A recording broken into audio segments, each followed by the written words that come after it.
Bonjour à tous et merci d'être aussi nombreux. Je suis Alain Nicoulot, RSM Fluke Process Instruments pour la France et le Maghreb. Philippe Pilpalette sera intervenant. Philippe est directeur technique de LP Industrie. Il compte à son actif plusieurs contrats clés en main pour la fourniture de scanners de virole en cimenterie, notamment en Algérie et Tunisie. La présentation durera environ 40 minutes et nous aurons aussi 20 minutes d'échange afin de répondre à vos questions.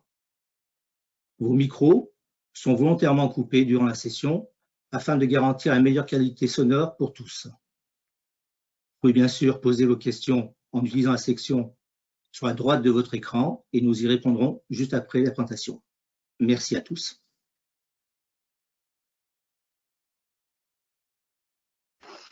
Donc, voici un organigramme pour vous présenter l'équipe commerciale du côté Fluke Process Instruments qui vont chapeauter les pays francophones uniquement.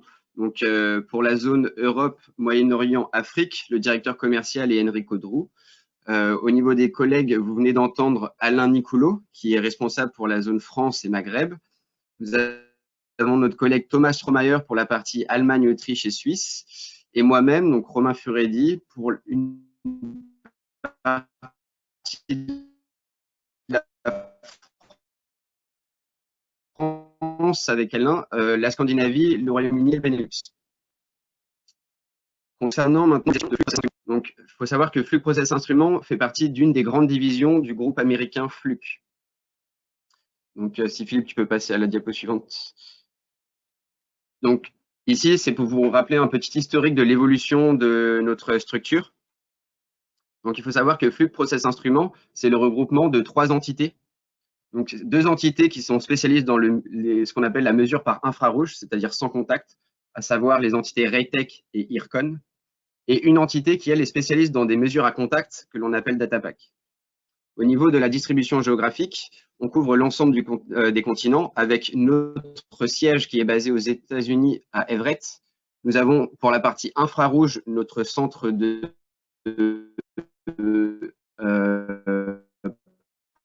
production, de recherche et de services qui est situé en Allemagne à Berlin. Concernant la partie DataPack, donc les solutions par mesure à Cambridge, donc au Royaume-Uni. Au niveau de l'organisation, nous travaillons donc avec de nombreux partenaires locaux qui nous permettent vraiment d'assurer une présence et notamment un accompagnement technique et un service auprès de nos clients sur le terrain. Maintenant, la mesure de température, il faut savoir que c'est une des denrées qui est une des propriétés qui est quasiment inhérente à tout type de processus industriel. Donc, c'est pour ça qu'on retrouve nos solutions dans à peu près toute déclinaison et segment, je dirais, de l'industrie. Donc, voici ici un exemple dans lequel nous intervenons. Et aujourd'hui, nous allons nous concentrer principalement sur le domaine, bien sûr, de la cimenterie.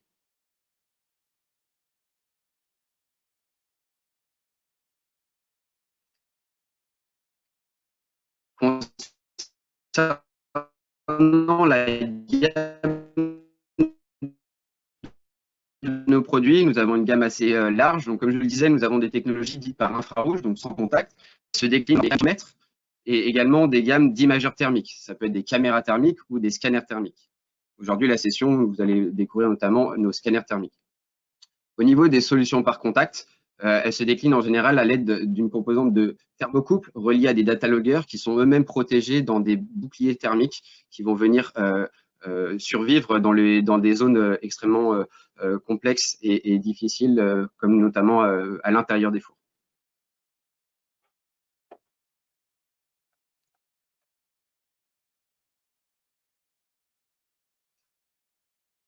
Donc, Philippe, tu peux passer à la suivante. Aujourd'hui, nous allons donc focaliser notre attention sur la mesure en infrarouge en cimenterie.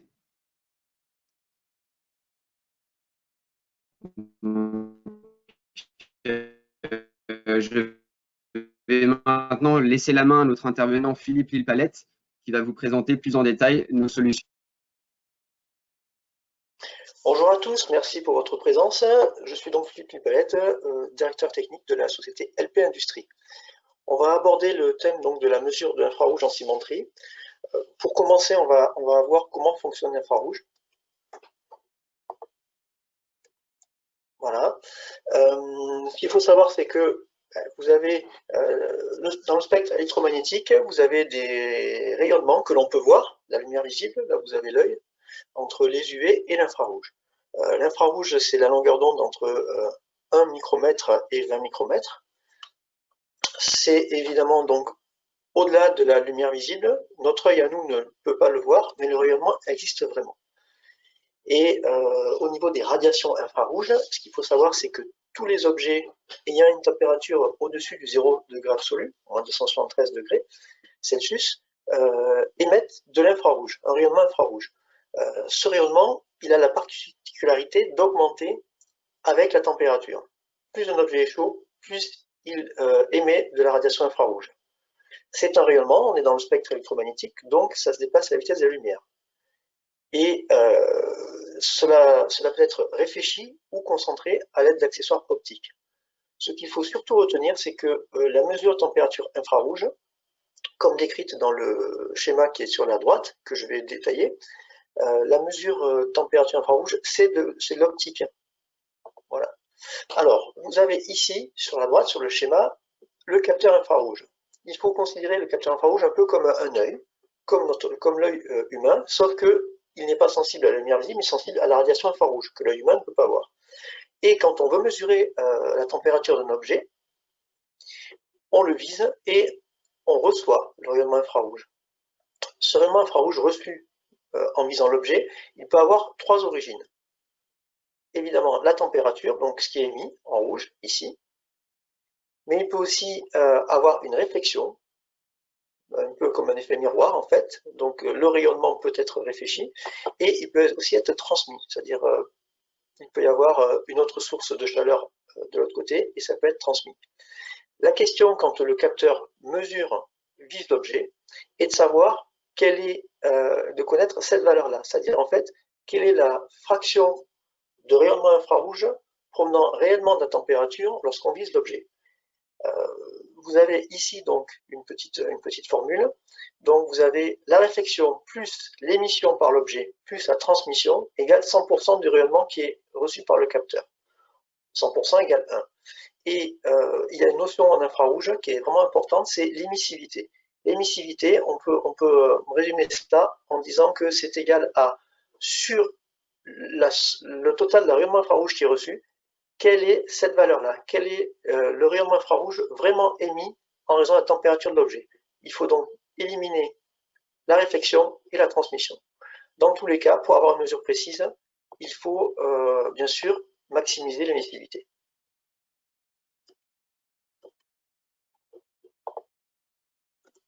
Voilà. Alors, fort de ces données, sur le principe de la mesure infrarouge, on trouve des avantages sur les thermomètres, sur la mesure de température avec les thermomètres infrarouges. Premièrement, c'est très rapide, puisque on mesure un rayonnement qui est à la vitesse de la lumière, c'est extrêmement rapide. Comme c'est rapide, on peut le faire sur les objets en mouvement. Quand ça bouge, il suffit de viser, comme avec un appareil photo, vous visez et vous avez toujours la mesure. Ce qui permet donc bien sûr de mesurer sur les objets difficiles à atteindre ou éloignés. C'est de l'optique. Et ce principe-là de mesure permet de mesurer les températures jusqu'à plus 3000 degrés Celsius ou jusqu'à moins 50 degrés Celsius. C'est une mesure sans feedback. Souvenez-vous le schéma précédent, en fait, c'est un œil qui reçoit. Il n'y a aucun moment, l'instrument n'émet quelque chose pour mesurer, comme par exemple un télémètre laser qui pourrait émettre un laser et en fonction du retour qu'il aurait, pourrait donner une distance. Là, c'est absolument pas le cas, c'est juste le principe de l'optique, c'est un œil sensible à l'infrarouge et il reçoit le rayonnement infrarouge. Voilà. Pour cette notion d'émissivité que j'ai abordée il y a 2 diapositives, c'est très important de définir l'émissivité, d'avoir un bon réglage. Ça fait partie des paramètres primordiaux pour la mesure infrarouge. Pour définir l'émissivité, il y a des manuels, hein, c'est connu, la mesure infrarouge est plus que centenaire, la température par infrarouge est plus que centenaire. Donc on a de l'expérience, il y a l'étape d'émissivité, donc tous les manuels de pyromètre, thermomètre infrarouge, vous avez à la fin une table d'émissivité qui vous dit que pour telle matière, l'émissivité est de 0,85 ou 0,80 ou 0,75. On peut aussi faire une simple comparaison, vous prenez une sonde de contact, vous mesurez la température de l'objet au niveau avec la sonde de contact, et ensuite vous mesurez votre thermomètre. et vous adaptez l'émissivité pour avoir la même lecture, la même mesure avec la sonde de contact et avec votre pyromètre. Ainsi, vous avez défini l'émissivité de l'objet que vous voulez mesurer. Il y a aussi la possibilité de mettre des patchs, des petits autocollants de couleur ou de la peinture noire dont on connaît l'émissivité. Au niveau température, on peut aller jusqu'à 700 degrés avec certaines peintures. Et donc, vous mesurez avec votre thermomètre l'objet au niveau du patch ou de la peinture que vous avez mise, en ayant réglé l'émissivité du patch, l'émissivité connue du patch ou de la peinture. Ensuite, vous mesurez votre objet hors patch et vous réglez l'émissivité pour avoir la même lecture, tout simplement.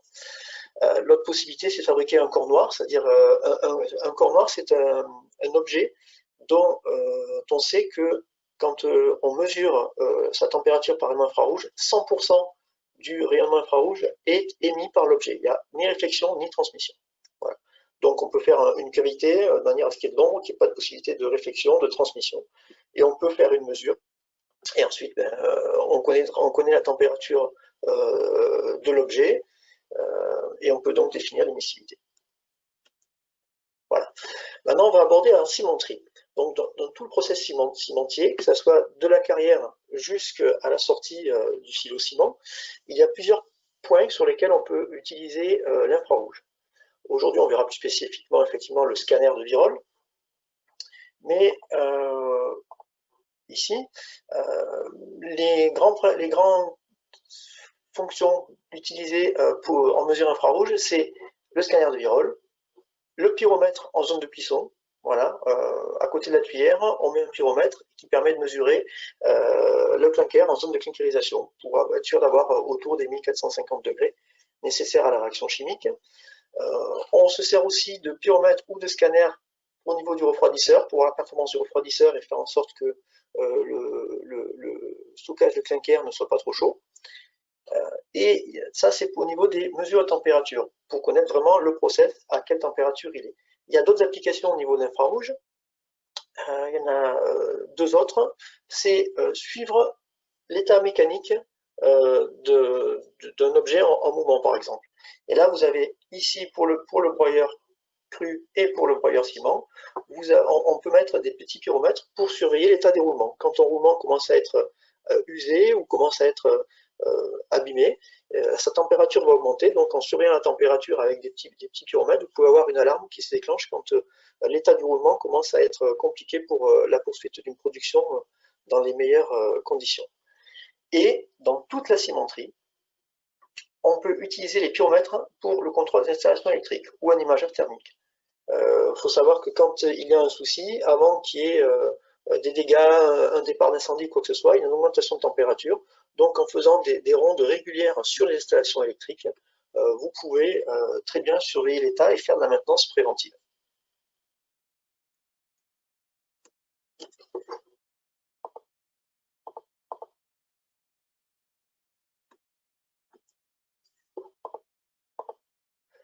Voilà. Après cette vue d'ensemble de l'utilisation de la mesure de température infrarouge en cimenterie, on va aborder un exemple, l'exemple du scanner, qui est l'application principale de l'infrarouge en cimenterie. Chez Fluid Process Instruments, le système s'appelle CS210. Et on va voir un petit peu comment sur un four rotatif, on peut utiliser un scanner, comment ça fonctionne et quels sont les principaux éléments du scanner. Avant toute chose, pour ceux qui ne seraient pas forcément cimentiers, voici un rapide rappel du fonctionnement du four d'une cimenterie.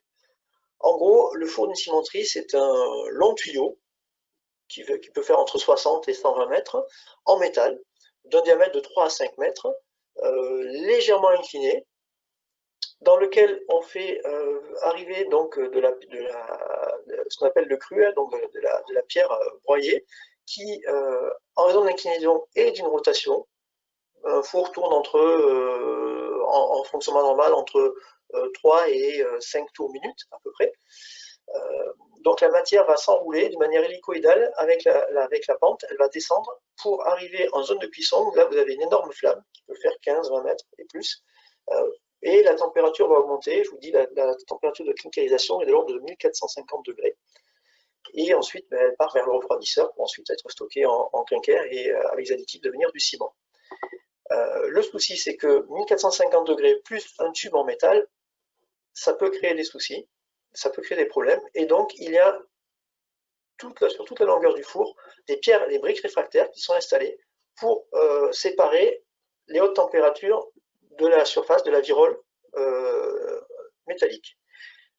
Le souci, c'est que si jamais il y avait l'état du réfractaire, la performance du réfractaire est très importante parce que s'il y avait une chute de réfractaire, 1450 degrés plus le métal, ça pourrait créer des déformations, des points chauds, voire à l'extrême un perçage qui pourrait arrêter complètement la fabrication, le processus financier de production.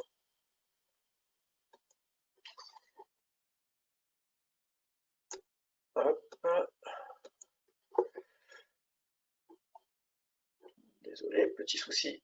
Voilà. Donc, un système de scanner, sa première fonction, c'est effectivement de détecter les points chauds.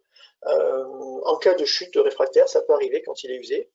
De dommages, ou même l'usure, une cimenterie, ça produit environ 3000 tonnes, on parle en milliers de tonnes par jour. Une cimenterie qui produirait 2000 à 3000 tonnes par jour, ça veut dire 2000 à 3000 tonnes de pierres qui vont rouler dans le four. Le réfractaire, évidemment, au bout d'un an, 2 ans, peut être usé et il faudra le changer, sa couche va diminuer.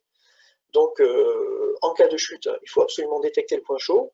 Les conducteurs de four, les opérateurs en salle de contrôle, ont ensuite des procédures pour faire en sorte que ce point chaud puisse être limité en refaisant un croûtage au niveau de la chute de briques éventuellement. Ce qui permet effectivement d'augmenter la durée opérationnelle du four et du réfractaire, puisqu'on sait exactement quel est l'état du réfractaire. On sait quand il y a un problème, quand il y a une chute, on peut la traiter avant que ça devienne trop problématique. Ça permet d'optimiser la gestion de la maintenance du four. On a une option de gestion du réfractaire. On sait et on peut voir l'évolution de la température sur la virole qui permet de déterminer l'évolution de l'état du réfractaire.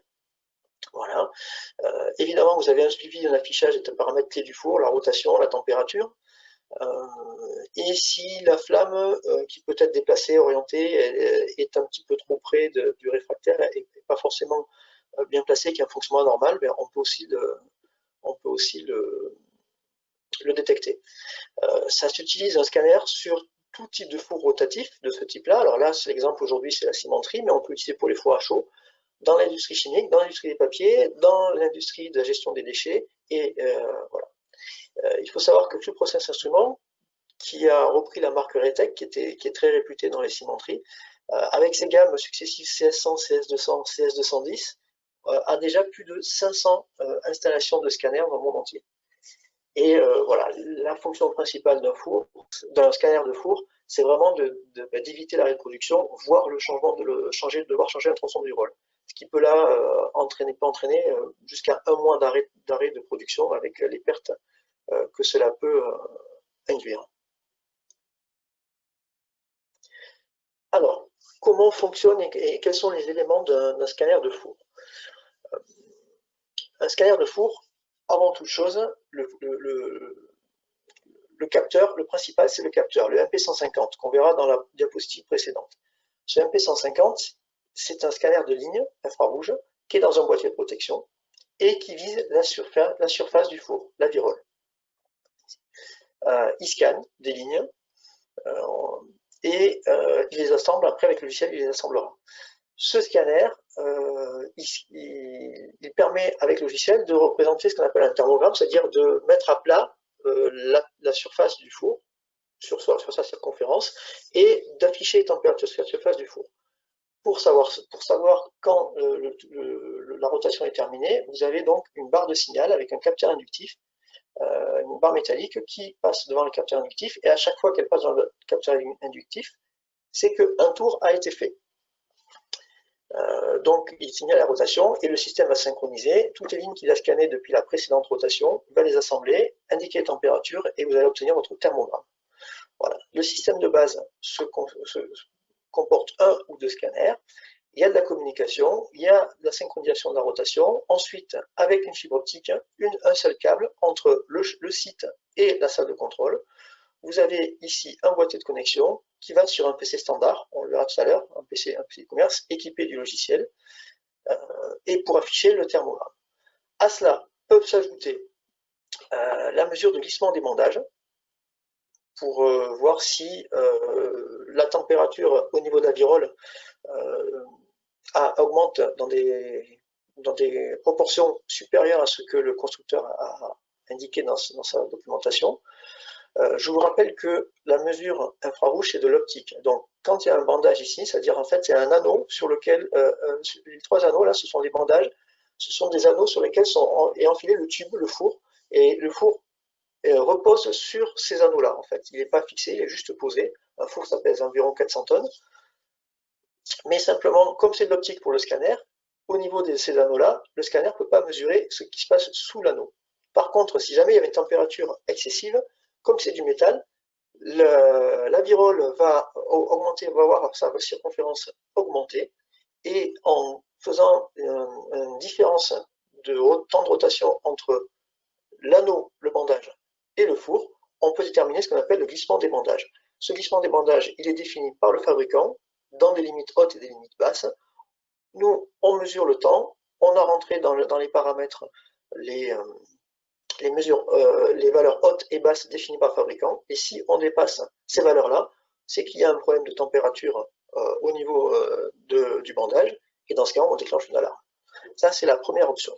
Autre option, si vous avez par exemple ici un lampadaire ou un petit bâtiment, ou un bandage un peu trop large, qui empêche de mesurer ce qui se passe de l'autre côté, on peut rajouter des pyromètres qui vont mesurer sur la virole la température au niveau de la zone qui est masquée pour le scanner. Ces valeurs-là mesurées vont être intégrées d'une manière complètement transparente dans le thermogramme final. Donc vous n'aurez pas de points noirs, de points inconnus dans votre thermogramme. Vous aurez la mesure du pyromètre qui sera intégrée sans que l'opérateur puisse s'en rendre compte au niveau du thermogramme. Troisième option, vous avez ici, comme je disais tout à l'heure, la mesure en zone de cuisson qui peut aussi être affichée dans le logiciel CS210. On le met à côté de la tuyère, le pyromètre, et on lui fait viser le clinker, en fait, dans la zone de clinkerisation pour s'assurer qu'on est autour des 1450 degrés. En dessous, on risque d'avoir une mauvaise réaction chimique. Au-dessus, on risque aussi d'avoir une mauvaise réaction chimique, et en plus, on va dépenser l'énergie pour rien. Donc, c'est assez important pour les paramètres de conduite. Quatrième option, ici, le boîtier d'affermissement des ventilateurs. Ces options, on va les voir ensuite dans les slides suivantes.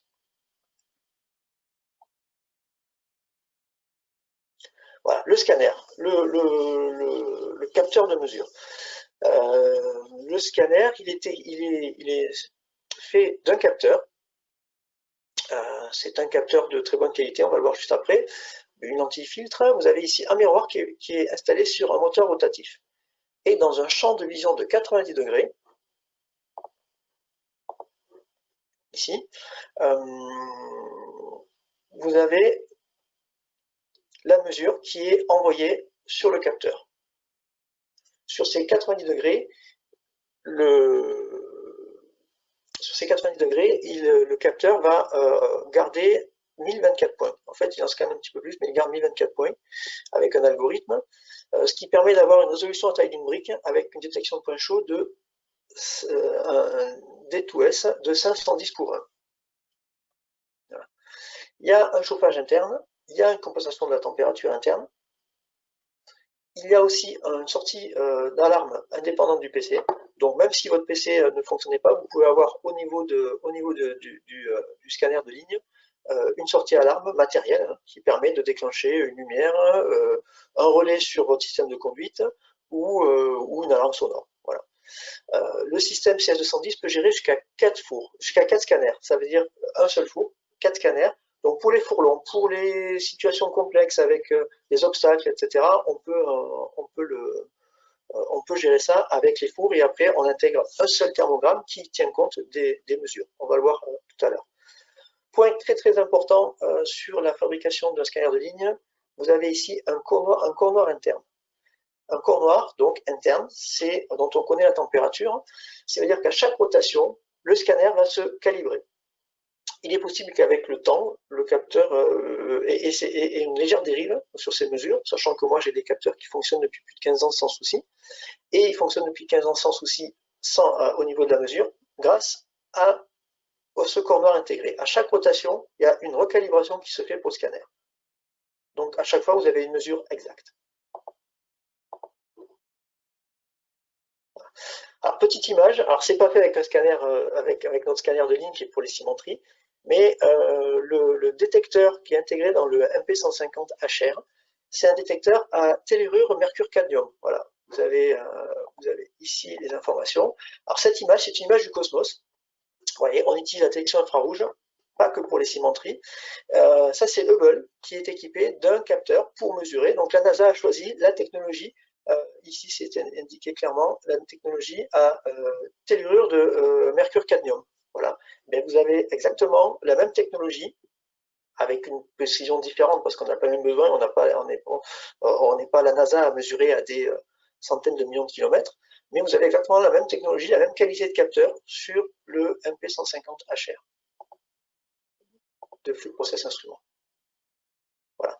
Ici, vous avez le boîtier de protection, donc il est étanche, il est extrêmement solide, assez lourd, mais vous avez vraiment un boîtier très très très costaud avec un système de soufflage ici, par air comprimé, et en option vous pouvez l'avoir aussi avec un système de soufflante. Voilà.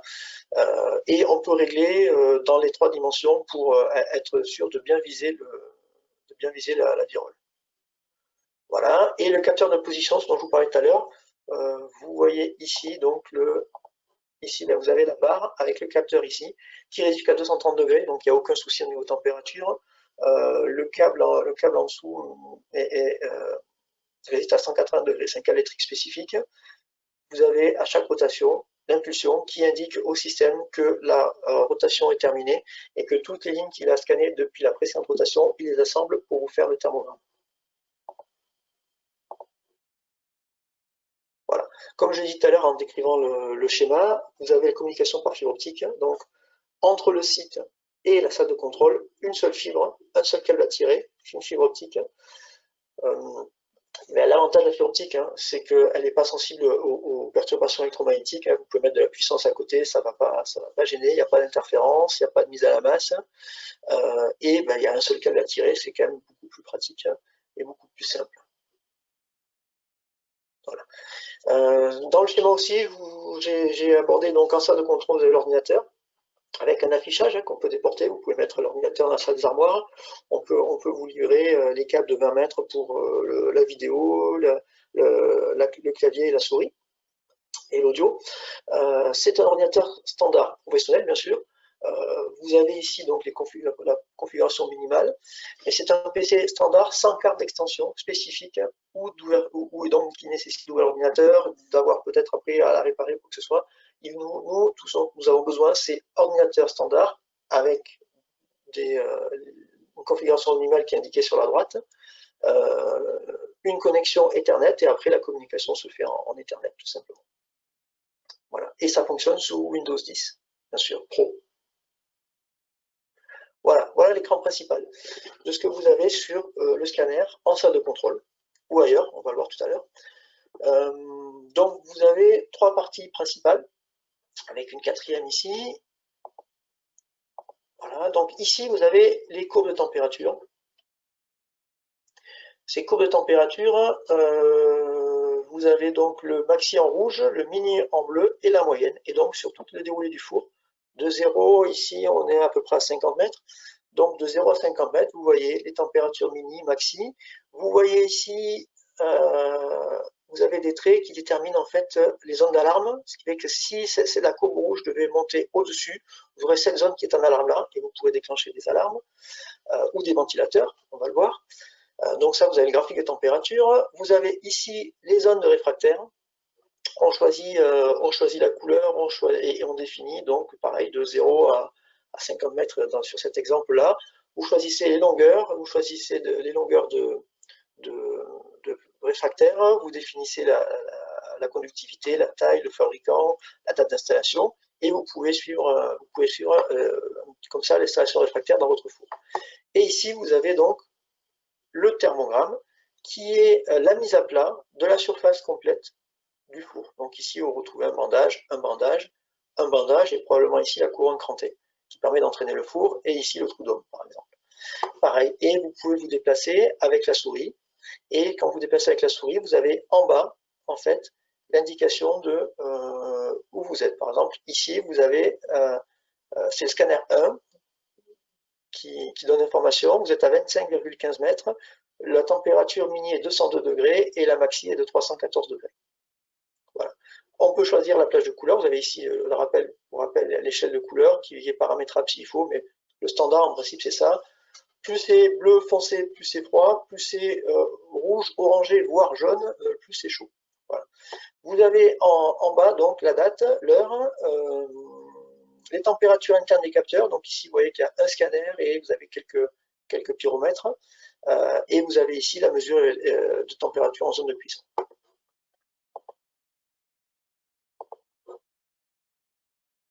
Voilà.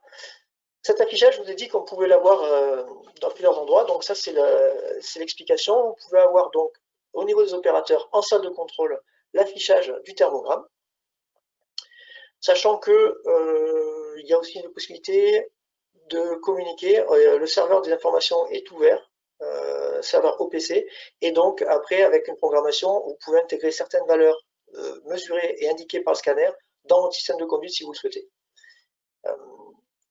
Mais si vous mettez le PC du scanner sur un réseau informatique, au niveau du bureau de méthode, au niveau du responsable de production, vous pouvez obtenir l'affichage d'Eneb, c'est le logiciel qui affiche le thermogramme, ce que vous voyez ici, et même la configuration. Application standard, le bureau de méthode gère son réfractaire, met les infos du réfractaire sans avoir à aller en salle de contrôle et peut-être déranger les opérateurs pour entrer les informations. Il peut tout à fait, au niveau de son bureau méthode, dans le réseau informatique, on lui donne accès, les accès sont configurables, on lui donne l'accès et il peut faire la modification du réfractaire, entrer les informations du réfractaire sans déranger le PC en salle de contrôle. Le responsable de production peut avoir en temps réel, en continu, sur son PC, sur son bureau, l'affichage du thermogramme, qui permet de voir les tests de rotation et les températures au niveau de la virole. Voilà. Les capteurs, évidemment, il y a une phase de configuration. Vous voyez ici le tableau de l'écran pour la configuration. Donc, on peut définir un nombre de scanners, 1, 2. Pour le scanner 1, on définit les paramètres géométriques, à quelle distance du zéro il est, à quelle distance de la virole il est, éventuellement l'angle de visée, si c'est perpendiculaire ou pas. Quand vous avez rentré les deux, il y a un calcul automatique qui se fait au niveau des chevauchements. Ça peut être géré automatiquement. Et quand il y a des zones masquées, vous pouvez avoir ici et ici, vous voyez, les mesures des pyromètres qui seront intégrées d'une manière transparente sur le thermogramme. Voilà. Voilà ce que je montrais. Donc quand vous avez un scanner, deux scanners, vous avez ici une zone de chevauchement et l'algorithme va calculer sur quelle mesure il doit choisir pour l'un ou l'autre des scanners pour afficher un thermogramme précis, fiable et uni avec la présence de deux scanners. En option, ce que j'ai montré un petit peu, expliqué quand je montrais le schéma, il y a donc la mesure de glissement de bandage, la mesure en zone de cuisson pour mesurer la température en zone de clinkerisation, la mesure en zone masquée quand vous avez un obstacle à la mesure optique du scanner, et l'asservissement des ventilateurs. Voilà. Et en logiciel, vous pouvez avoir une gestion des réfractaires bien plus détaillée, très détaillée, et une vue 3D en temps réel. Vous verrez, c'est assez bluffant. Voilà, le glissement des bandages, on a le même principe donc du capteur inductif, voilà, vous voyez ici, sauf que la barre ici, elle est installée non plus sur le four, mais sur le bandage. À chaque rotation, vous avez l'impulsion, et le système va déterminer enfin, le glissement du bandage par rapport à la rotation du four. Voilà.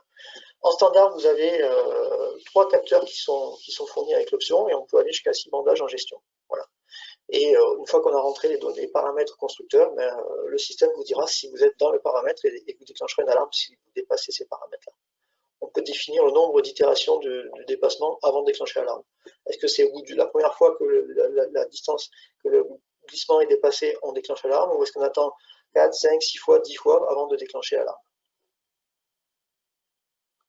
La mesure de température en zone de cuisson, voilà, sur la photo, on voit bien.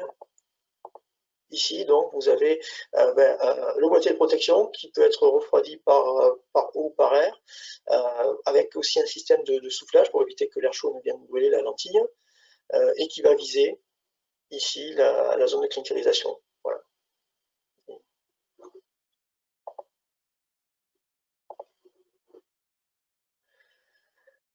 La mesure de température en zone masquée. Voilà, le schéma plus détaillé, vous trouvez ici, donc vous avez des capteurs, on met des capteurs qui vont viser la zone qui est rendue invisible par cet obstacle pour le scanner, et cette mesure-là sera intégrée dans le thermogramme. Vous aurez un thermogramme sans trou, sans manque, avec une mesure complète sur toute la longueur du four pour les situations les plus complexes. L'assainissement des ventilateurs. Donc certaines cimenteries le long du four, sur la zone de cuisson, la zone la plus chaude, sont équipées de gros ventilateurs. Eh bien, le système peut gérer, par ce boîtier électronique qui va déclencher des relais, peut gérer le déclenchement automatique et l'arrêt automatique des ventilateurs. On peut gérer jusqu'à 48 ventilateurs. Vous avez donc soit 16 voies, soit 7 voies, selon ce que vous voulez, en collecteur ouvert ou en sortie relais. On peut en rajouter éventuellement. Et chez certains clients, en fait, c'est pas utilisé du tout pour la gestion des ventilateurs, mais c'est utilisé pour gérer en fait, des alarmes matérielles ou des alarmes au niveau du système de conduite. Donc en fait, le relais se déclenche et va déclencher une alarme sur le système de conduite. Les opérateurs le plus souvent sont en train de surveiller plutôt les écrans du système de conduite en jetant régulièrement un œil sur le thermogramme, sur l'affichage du scanner de Virol. Là, vous pouvez avoir avec ceci donc soit la gestion des ventilateurs, soit l'utilisation de ces relais-là pour déclencher les alarmes au niveau du système de conduite. Voilà, la gestion du réfractaire, hein, comme je disais tout à l'heure, vous pouvez définir, je crois, jusqu'à 50 zones de réfractaire. Vous définissez la couleur, vous mettez les informations, la taille, la date d'installation, la conductivité, le fournisseur, le nom, parce que même chez un fournisseur, il peut y avoir plusieurs références de briques. Vous avez toutes les informations là, c'est une base de données, c'est géré et ça vous permet de suivre l'installation. Voilà. Et quand le réfractaire atteint la durée de vie, vous avez une alarme qui est déclenchée et vous pouvez avoir des rapports détaillés quotidien ou historique du réfractaire. Vous pouvez savoir qu'il y a 2 ans, vous aviez mis tel type de brique, là vous avez mis le nouveau type de brique. Vous pouvez comparer les performances et l'usure, la vitesse d'usure de ces briques-là. Voilà, plus en détail. Et on peut le faire effectivement, parce que vous n'êtes pas obligé de changer toujours l'anneau complet. Là, vous voyez que de 100 degrés à 300 degrés sur les 360 degrés de rotation, le réfractaire a été modifié. Voilà, et la vue 3D en temps réel, donc vous avez en temps réel la vue 3D, ce qui veut dire que ici c'est à l'arrêt, mais c'est une image à l'arrêt, mais dans l'option vous avez le four qui est en rotation, tout simplement, à la vitesse de rotation calculée par le système. Vous pouvez choisir avec la souris, vous pouvez l'orienter comme vous voulez, voir ce qu'il en est, et vous avez voilà, définition affichée par défaut, vous avez les températures du four qui s'affichent. Voilà, et ça c'est l'avenir, 2021.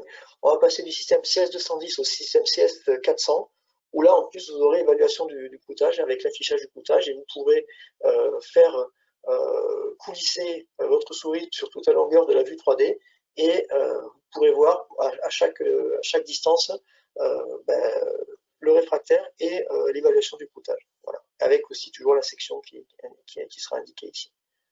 Voilà, je vous remercie pour votre attention. Je vais passer la main donc maintenant à Romain.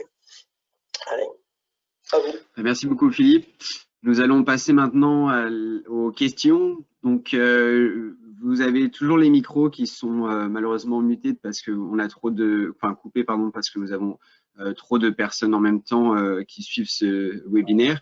Donc, je ne sais pas si vous avez remarqué, vous avez une box à questions dans laquelle vous pouvez manuellement taper l'ensemble de vos interrogations, questions. Donc, nous en avons déjà reçu quelques-unes. Donc, n'hésitez pas à en profiter. Nous ne pourrons sûrement pas répondre à toutes les questions aujourd'hui dans cette session. Donc, vous avez ici nos coordonnées qui sont à nouveau affichées. Donc, n'hésitez pas à nous joindre par la suite par email et nous y répondrons avec plus de temps.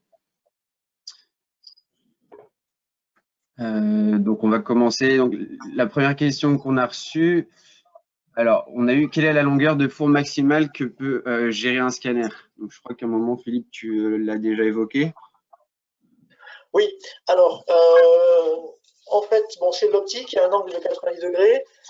Pour garder une résolution de la taille d'une brique, inférieure à la taille d'une brique, on considère, c'est bien de se mettre dans les 30 mètres, autour des 30 mètres, ce qui veut dire qu'à 30 mètres perpendiculaire au four, on a 60 mètres de champ de vision. On peut gérer jusqu'à 4 scanners. Le système peut gérer jusqu'à 4 têtes de mesure, fois 60 mètres, 240 mètres. Les fours les plus longs de cimenterie dont j'ai entendu parler, c'est 120 mètres. Donc en fait, bon, on peut aller jusqu'à 240 mètres, mais en gros, comme c'est le maxi en cimenterie, et même dans les autres industries, 120 mètres, on peut gérer toutes les longueurs de four, y compris dans des situations complexes.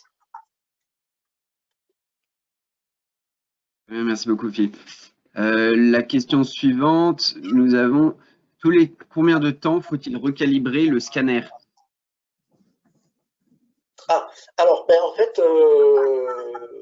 j'allais dire 20 fois par seconde, puisqu'il n'y a pas besoin de recalibrer un scanner. Effectivement, pour certains pyromètres, il faut de temps en temps les recalibrer. Pour le scanner, comme indiqué dans le schéma, dans l'éclaté que j'ai montré, vous avez un corps noir intégré. Donc la calibration des pyromètres et des scanners, enfin, normalement, c'est par rapport à un relatif vieillissement du capteur, où il faut un petit peu, il y a une petite dérive éventuelle et il corrige cette dérive-là. Dans le cas du scanner Fluke Process Instrument, il y a un corps noir intégré à l'intérieur, ce qui fait qu'à chaque rotation, il y en a au moins 20 par seconde, le scanner se recalibre. Donc en fait, le temps, tous les combien il faut recalibrer le scanner, ben, lui il se recalibre tout seul. Donc lui il le fait tout le temps. J'ai des scanners qui fonctionnent depuis plus de 15 ans en cimenterie et il fonctionne très bien, il n'y a aucun souci. Et donc il n'y a pas besoin de le renvoyer à l'usine pour une recalibration ou en atelier pour recalibration. Donc pas besoin, donc jamais besoin de recalibrer un scanner en atelier. Vous le laissez en place, il continue à faire sa mesure et il se calibre en même temps. Nous avons une autre question. Quelle est la température maximale du détecteur pour que l'analyse soit fiable? Donc, je pense que c'est pour la température ambiante au niveau du détecteur. Ah, pour un MP150HR, normalement c'est 55 degrés Celsius. Vous avez une alarme qui déclenche. Pardon? Oui, 55 degrés, je confirme. Et dans, Voilà. tous les cas, l'écran affiche en permanence, la température du détecteur. Et on peut gérer bien sûr une alarme si on dépasse les 55 degrés. Voilà. Sachant qu'après, bon, moi, il m'est arrivé d'installer des scanners dans des zones chaudes. Quand je dis chaude, c'est il fait plus de 46 degrés à l'ombre l'été. Et en utilisant un abri aéré avec une protection aux rayonnements solaires directs, j'ai jamais eu de soucis à ce niveau-là, au niveau température. Après, s'il faut, il y a des systèmes de refroidissement, hein, ça existe, des systèmes vortex de refroidissement de boîtier avec de l'air comprimé, il y a des systèmes de soufflage qu'on peut mettre en place. Il y a des solutions, mais pour l'instant, on n'a jamais vraiment eu le besoin. Mais en standard, sans solution de refroidissement, 55 degrés Celsius.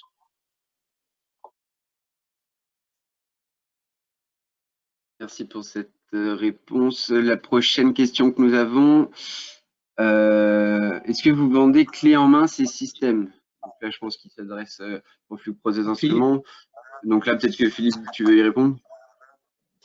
Oui, alors, flux process instrument ne le fait pas directement, mais en fait, avec LP Industrie, vous pouvez avoir effectivement un système clé en main, c'est-à-dire en roue libre, on peut aller jusqu'au tirage de câbles, le PC, les câbles, l'étude avant, les plans, les schémas, la formation du personnel, la formation du personnel de maintenance, la formation du personnel opérateur, les opérateurs.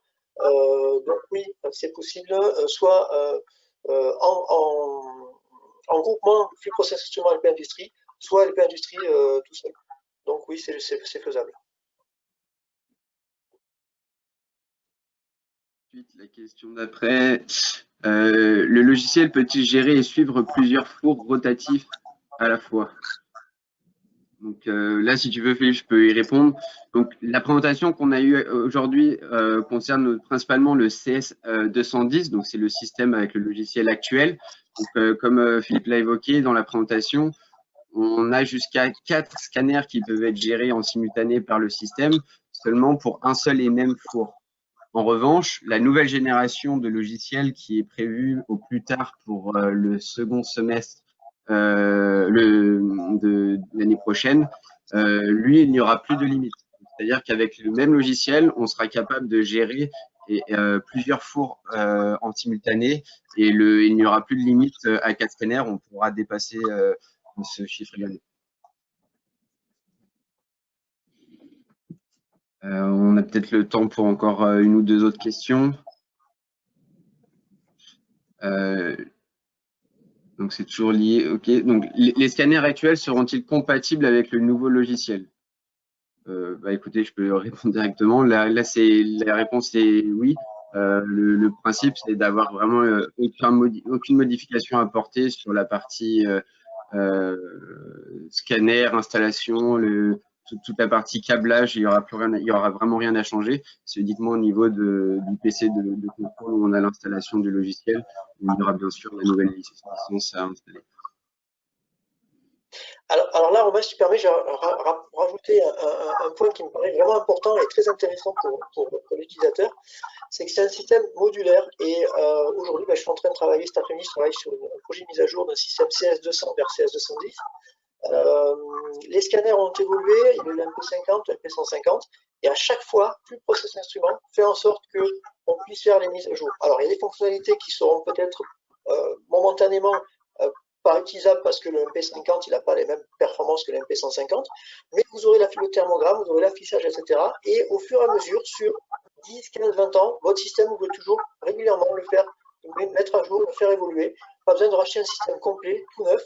On peut toujours le faire évoluer et l'avoir au bout du jour avec les systèmes. Et cette rétrocompatibilité est très très importante pour le process instrument. On est dans l'industrie, hein, c'est pas du consommable, et on fait toujours en sorte que votre système, vous n'ayez pas de jour en main à tout jeter. On peut toujours faire des mises à jour, et après, on rajoute des fonctionnalités. Et si vous les voulez, on peut continuer les mises à jour, tout simplement.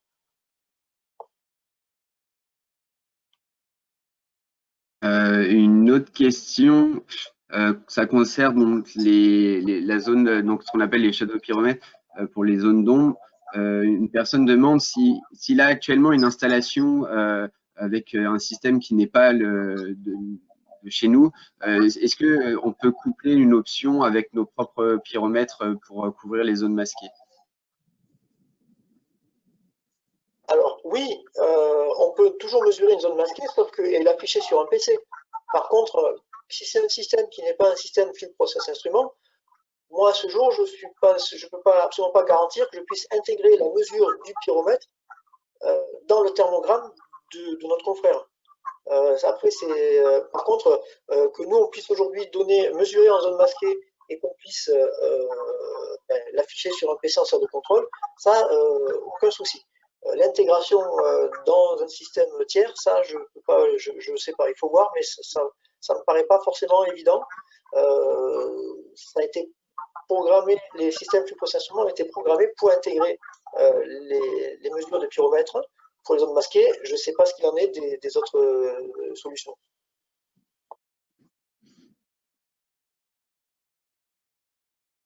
ce sera quelque chose, je pense, peut-être à discuter un peu plus longuement par la suite. On va peut-être passer à la dernière question, parce que quand je regarde l'heure, on va peut-être pas trop dépasser. C'est une question assez générique sur dans quel pays travaillez-vous? Est-ce que tu veux que je réponde ou tu veux prendre la main, Philippe? Vas-y, Romain. En fait, vas-y. Donc, le plus simple pour ça, c'est de nous faites votre demande directement donc à Philippe, Alain ou moi-même. En fait, à savoir que nous travaillons à chaque fois avec des partenaires locaux. Donc, si on est en fonction du pays dans lequel vous allez intervenir, ce ne sera pas forcément directement Philippe Lipalette ou moi-même, ce sera peut-être des confrères. Donc, il faut simplement garder en tête qu'on est capable de répondre et d'installer nos systèmes n'importe où dans le monde. Donc, il n'y a vraiment aucune problématique là-dessus. Si vous avez un siège technique qui est situé par exemple en France, mais que l'installation va être faite en Inde, bah, c'est des choses sur lesquelles on a l'habitude de se faire et de réaliser. Donc, il ne faut vraiment pas hésiter.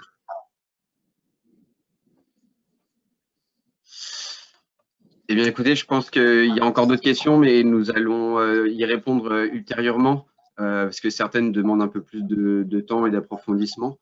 Mais tout d'abord, merci beaucoup Philippe pour le temps, pour la présentation.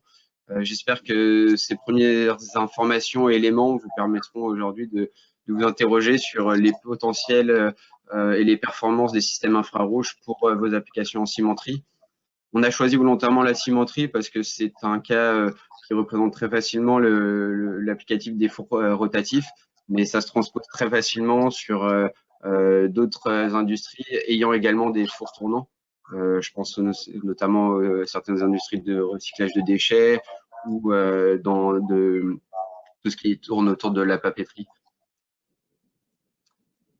Eh bien, je pense que je peux te laisser clôturer, Philippe. Ok, bien écoutez, merci beaucoup pour votre attention, pour votre intérêt. Vous avez nos coordonnées, n'hésitez surtout pas à nous contacter pour des questions techniques, c'est avec plaisir qu'on y répondra. Vous avez ici donc le flux process instrument, vous avez l'adresse du site internet. Vous avez aussi LinkedIn, donc vous avez le LinkedIn de Flux Process Instrument Europe qu'on peut suivre et sur lequel on donne régulièrement des informations. Vous avez le LinkedIn aussi de LP Industrie. Bon, c'est un peu plus nouveau pour moi, mais on s'y met. Et n'hésitez surtout pas, s'il y a des questions, des interrogations, je pense qu'avec tout le réseau Flux Process Instrument, on peut intervenir dans le monde entier, dans beaucoup de langues différentes. Donc, il ne faut pas hésiter et on sera toujours là avec plaisir à recevoir vos nouvelles et toutes questions techniques ou commerciales. Voilà. Merci à tous pour cet intérêt.